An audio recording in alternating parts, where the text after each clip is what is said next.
Kepada bendera merah putih, hormat! Gerak!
John, merdeka John. Episode kali ini, Motorpolitan mengucapkan selamat Hari Kemerdekaan Indonesia yang ke-77. Di usia kemerdekaan bangsa kita yang beranjak dewasa ini, semoga negara kita bisa terus maju tanpa batas ya John. Semoga rakyatnya makin makmur dan sejahtera. Wey, berhubung Motorpolitan tempat yang ngebahas semua yang ada di jalanan metropolitan, kita juga punya harapan yang besar agar jalan raya dan lalu lintas di negara kita semakin teratur dan semua pengendara jalan bisa merasakan kemerdekaan yang sama ya John. Merdeka! Jangan lupa subscribe dan pencet tombol notification-nya ya John, supaya lo gak ketinggalan video-video terbaru dari channel Motorpolitan. John, buat lo, merdeka itu apa sih? Buat Motorpolitan, tentu aja merdeka sebagai sebuah individu dan sebagai warga negara Indonesia ya John. Itu semua berpengaruh kepada kemerdekaan kita sebagai pengguna jalan raya, sarana transportasi, serta berlalu lintas di Indonesia. Ada yang menganggap merdeka berlalu lintas adalah ketika lo nggak lagi terjebak macet pas jam pulang kerja, atau ketika lo bisa nyebrang dengan aman di zebra cross, serta bisa berjalan dengan nyaman di trotoar. Ya, kita semua emang punya definisi merdeka versi kita masing-masing John. Cukup dijawab dalam hati, direnungi, diresapi, kayak lirik lagu ya, Trot. Tapi jangan sebatas itu aja, ya dilakuin juga ya. That's right. Pada praktiknya, masih banyak hal yang jauh dari kata merdeka dalam berlalu lintas sehari-hari. Secara simbolik, negara kita emang udah merdeka selama 77 tahun. Tapi apa iye kita udah merdeka secara harfiah? Bagaimana kondisi kemerdekaan dalam berlalu lintas di negara kita ini? Kuy, langsung aja kita bahas John. Ini dia beberapa tantangan berlalu lintas di era kemerdekaan ini yang berhasil Motorpolitan rangkum. Cek it, Pertama, kurangnya kesadaran hukum berlalu lintas. Lo pasti sering lihat orang-orang nyetir ugal-ugalan, zebra cross dilindes baik, lampu merah dibablasin, trotoar jadi jalan alternatif motor, kendaraan melawan arus, dan belok gak pakai sen. Wah, kalau ini biasanya mah dilakuin sama ras terkuat di muka bumi ini, yaitu kaum emak-emak. Jangan dilawan dah, ngeri. Itu cuma beberapa contoh aja dari beberapa kelalaian pengguna jalan raya di negara tercinta kita ini. Sebenarnya mah masih seabrek lagi kelakuan yang ajaib bin chaos makhluk-makhluk plus 62. Tapi oga lelah hati. Nah loh, ngapa sih hal ini gak kunjung kelar ya? Padahal ini mah masalah klasik. Dari dulu ya gitu-gitu aja John. Apa kurang keras hukumannya? Apa gimana? Padahal di episode-episode Motorpolitan sebelumnya Udah di-spill tuh pasal-pasal dan sanksi yang akan didapat apabila melakukan pelanggaran seperti ini. Berarti ada hal yang fundamental nih yang bikin rakyat kita tuh batu bet.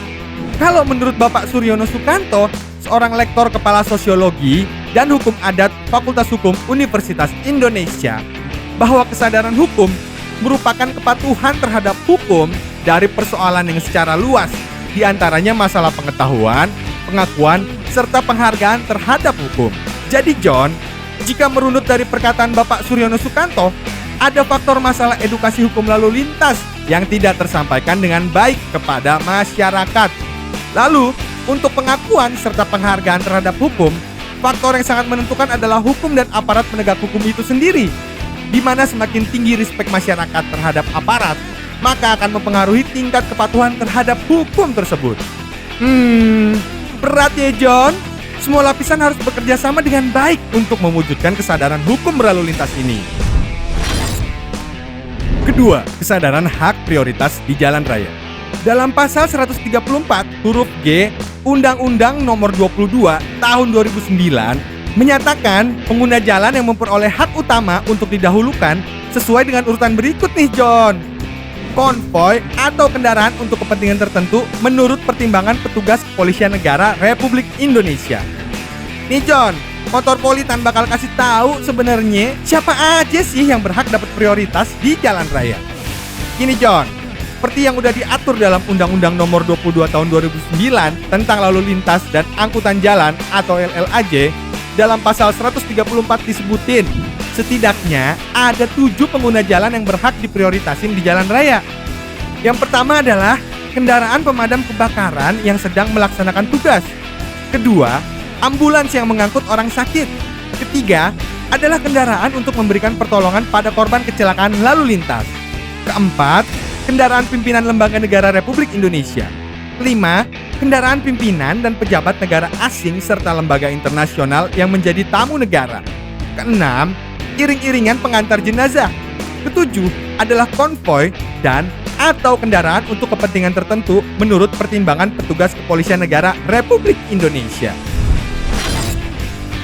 Kendaraan yang mendapat hak utama ini yang sesuai pada pasal 134 ini harus mendapat kawalan petugas kepolisian negara Republik Indonesia atau menggunakan isyarat lampu merah atau biru dan juga bunyi sirene.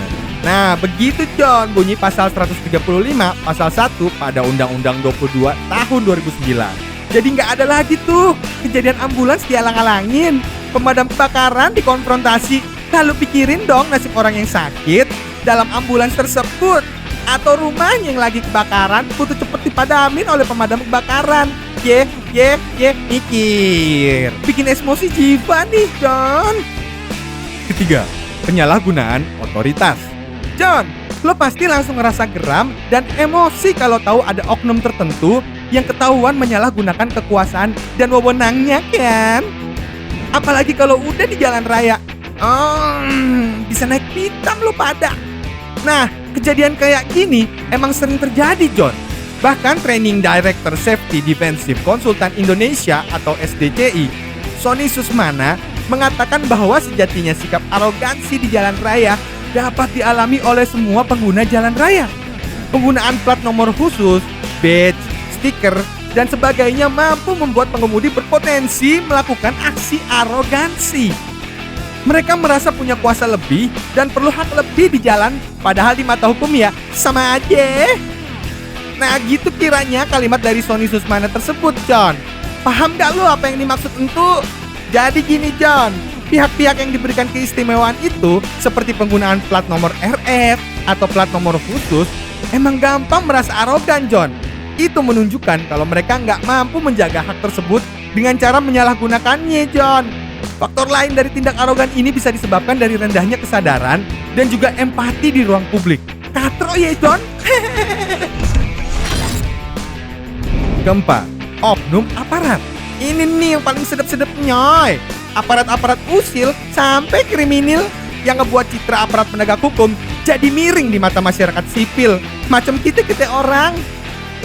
Ada aja aparat yang dengan sengaja menerobos lampu merah, nginjek zebra cross, belok gak pakai sen. Ya doi mau ngikutin ras terkuat di muka bumi romannya nih. Tapi mereka ya bablas aja gitu. Padahal mereka sadar mereka adalah pengayom masyarakat. Dan pastinya contoh untuk masyarakat.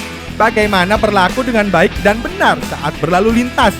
Walaupun mereka oknum-oknum paham ada sanksi yang berat saat tertangkap propam. Tapi yang namanya juga makhluk-makhluk plus 62. Ngeyelnya na'udzubillah. Wih.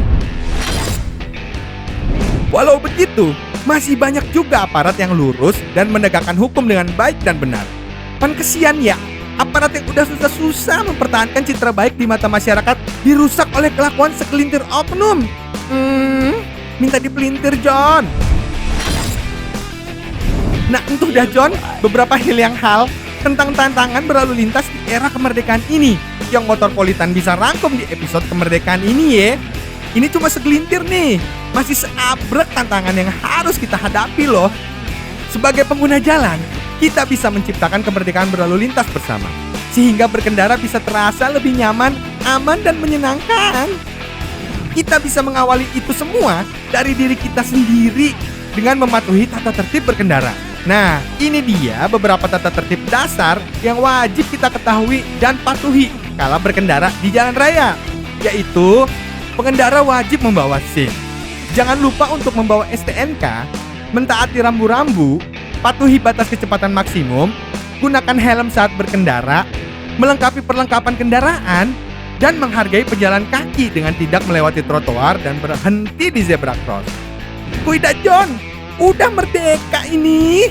Malu dong sama para pejuang kalau ternyata kelakuan kita nggak lebih merdeka dari segala perjuangan mereka di era penjajahan. Yuk, semangat! Ya udah dah, sekian dulu episode kali ini. Jangan lupa subscribe, klik notification-nya juga ya. Sekalian share, like, dan komen juga boleh. Kalian komen apalagi yang mau kita bahas seputar jalanan metropolitan ya John. Salam persatuan, merdeka!